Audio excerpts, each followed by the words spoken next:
शादी को कुछ ही समय हुआ। आज काम के लिए नौकरानी नहीं आई, इसीलिए नीतू बर्तन धोने लगी। धोते धोते उसके हाथ से कांच का कप नीचे गिरकर टूट गया। कप टूटते ही वह डरने लगी कि कहीं उसकी सास अब जली कोटी जरूर सुनाएगी। आवाज सुनते ही उसकी सास दौड़ती दौड़ती हुई आई और बोली कि बेटी क्या हुआ। उसने रुआसी होकर बोला कि माँ पता नहीं ध्यान रखकर काम करते हुए भी कैसे मेरे हाथ से ये कप नीचे गिरकर फूट गया। सास बोली कि बेटी चिंता नहीं कर, कप ही तो फूटा है, भले ही इसके कितने ही टुकड़े हो गए हों, पर मेरी बेटी के दिल के टुकड़े ना हो। मेरी बहू से महंगा क्या ये कप है? और हाँ, तुझे अभी यह सब करने की कहाँ जरूरत आ पड़ी? मेहंदी भी नहीं उतरी तेरे हाथों से। अभी तू हेमंत के साथ ज्यादा से ज्यादा वक्त बिताओ और एक दूसरे को समझो, तभी तो तुम दोनों की नींव मजबूत हो बनेगी। मंजू इधर आना, अपनी भाभी का ख्याल रख, अभी इस घर में नई आई है। नीतू तुम मुझे अपनी माँ ही समझना, मुझे भी तुम्हारा दिल जीतना है। सास बनकर नहीं, माँ बनकर रहना है। शब्द क्या मानो अमृत के घूंट थे। देखते ही देखते नीतू की आंखों छलछला गई। वह सास के पैरों में गिर गई और बोली कि मैंने एक माँ छोड़ी है तो दूसरी नई माँ पाई है, बल्कि ये तो माँ तो पहले वाली माँ से भी ज्यादा ममता मेरे लिए रखती है। यदि घर में कप टूट जाता तो माँ भी दो बातें कहे बिना नहीं रहती। रात को नीतू की जैसे नींद ही उड़ गई। रह रह के शाम की घटना याद आ रही थी। सास के बारे में उसकी जो सोच थी, उससे विपरीत सास का व्यवहार पाया। उसका भी कसूर नहीं था ऐसा सोचना, क्योंकि उसने अधिकतर लोगों के मुंह से बुरी सास के बारे में ही सुना था और मालूम नहीं कब वह अतीत के पन्नों में चली गई।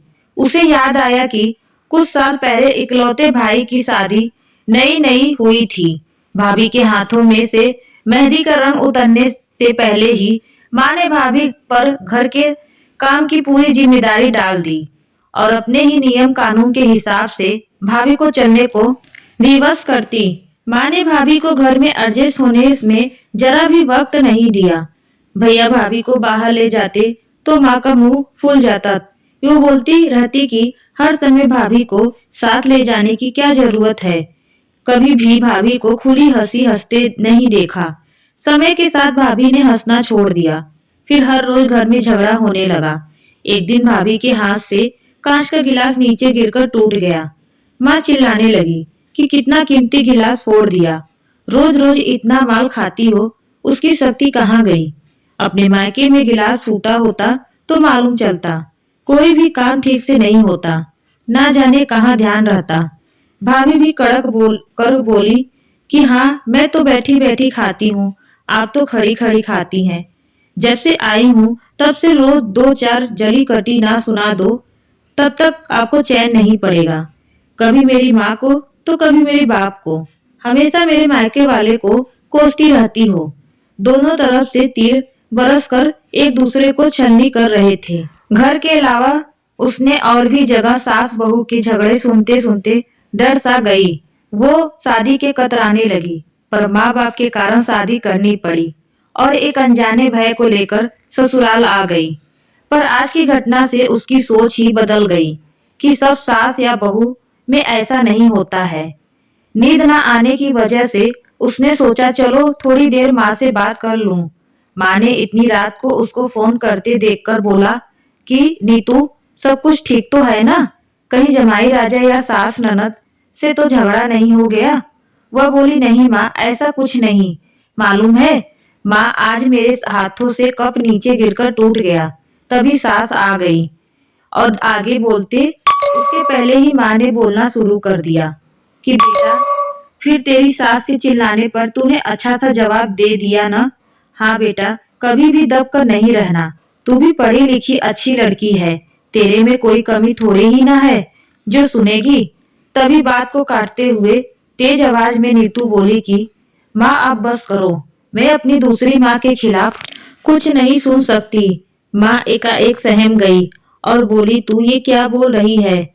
हाँ माँ, आज मेरे हाथों से जब कप गिरा तो सासू माँ ने बोला कोई बात नहीं है, बेटा तुमसे ज्यादा कप की क्या कीमत है। अंत में बोली, अब तो आप समझ गई है ना सारी बात। और हाँ माँ, सास ने सिर्फ बोलने के लिए नहीं बोला, वह वाकई में मंजू की तरह मेरे से व्यवहार कर रही है। माँ एक बात कहूंगी, आप बुरा तो नहीं मानेंगी? हाँ बोल बेटा।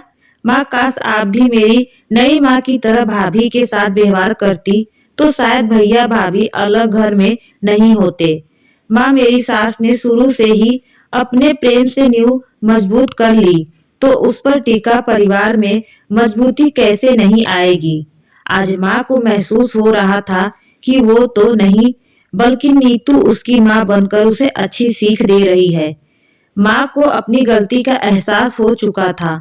नीतू आगे और कुछ बोलती उससे पहले ही माँ ने कहा, नीतू अब जब तू मायके में आएगी तो वहां पर भी पूरे परिवार की नींव से मजबूती पाएगी। चल अब फोन रख, मुझे बेटा और बहू के स्वागत की बहुत तैयारी करनी है। शादी के बाद नई जिंदगी की शुरुआत में अगर आज सास समझदारी से काम नहीं लेती, अपनापन नहीं जताती, तो शायद शुरुआत की नींव ही कमजोर होने से पूरी जिंदगी आपस में दरार पड़ जाती। कप को फूटने से कोई नहीं रोक सकता, किंतु प्रेम को टूटने से तो हम रोक सकते हैं। कांच के टुकड़े भले ही हो, पर घर के टुकड़े ना होने दे। घर में प्रेम का वातावरण बनाए रखे, एक दूसरे को सम्मान को समझे, इज्जत करे तो घर स्वर्ग बन जाएगा। घर नरक से एक दिन स्वर्ग में बदल सकता है। यदि बहू सास को माँ मान ले या सास बहू को बेटी मान ले, दृष्टि बदलने से सृष्टि बदल जाएगी। स्त्री चाहे तो घर को स्वर्ग बना सकती है और चाहे तो नर्क। घर में कभी भी बेटी और बहू में भेदभाव ना करे, कभी भी बिना वजह बहू को परेशान ना करे, क्योंकि वही आपके घर को बढ़ाएगी और आपके बुढ़ापे का सहारा भी तो रहेगी। हमेशा हर रिश्तों को खूबसूरती से ले कर चले। दोस्तों, उम्मीद करती हूँ आपको यह कहानी अच्छी लगी होगी। अच्छी लगी हो तो हमारे चैनल को सब्सक्राइब, वीडियो को लाइक शेयर करना ना भूलें। धन्यवाद।